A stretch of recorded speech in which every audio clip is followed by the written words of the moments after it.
Guys, good morning. Kasama ko na po ngayon yung isa sa mga leaders ko na taga Bicol. Bicol ka, di ba? Bicol Apps. Sa Bicol, dahil sa Empower Consumerism, magbibigay po siya ng tips. Kasi ito ho, yung brand yung kotse ho, kabibili niya lang ho nito nung nakaraang araw. So kasama ko po siya. Yan. Si Upline Prof. Gibson Morano. Yan, so good morning guys. Ako pala si Gibson, yan. So factory worker, almost 8 years nagtatrabaho, paikot-ikot yung buhay. Hanggang sa na-explain na ng stranger, kumbaga hindi ko kakilala yung nag-invite sa akin.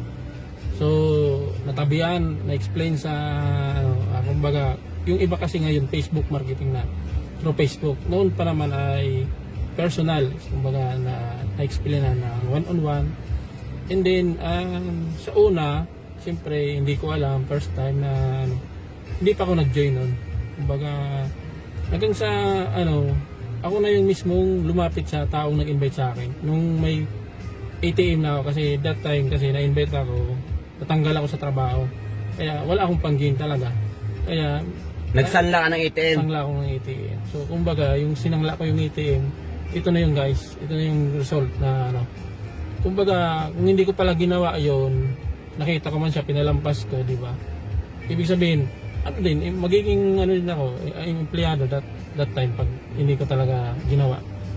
Kumbaga yung decision mo ngayon, yung decision ko noon na ginawa ko, tama yung kaya sa mga leaders, sa mga ituloy mo lang, may mga pinagdaanan mo ngayon, discouragement, normal yan. Ang importante, ginagawa mo, naniniwala ka sa sarili mo na makukuha mo yung mga pangarap. Yes. Diba? Kasi ang reject, natural yan, normal yan kahit saan pa naman. Dito sa business, although nare-reject ka, pero yayaman ka talaga. Yes. At makukuha mo talaga yung mga pangarap mo. Kung baga, ang dami nag-reject sa akin. Family ko ngayon, natulungan ko din sila. Ang pinakamasarap dito, napatayo namin yung bahay ng mama ko sa Bicol. Yung inuna ko kasi laging binabagyo, diba? Yung bubong namin, yero, tapos anahaw. Talagang konting bagyo lang sa amin, lakas. Signal. Ganun naman sa Bicol eh. Oo. Pero grabe ho, nakakabaliw kasi ako mismo nakasakay sa talagang brand yung kotse. Ang bango. Grabe, kakaiba. Bigyan natin sila ng anong tips mo sa mga sa mga OFW na mga bagong member. Ang tips ko sa mga OFW, may marketer na pinapapunta dito, di ba? So tama 'yun. Kasi siyempre may business ka na eh. Kumbaga, yung pera mo nasa tama.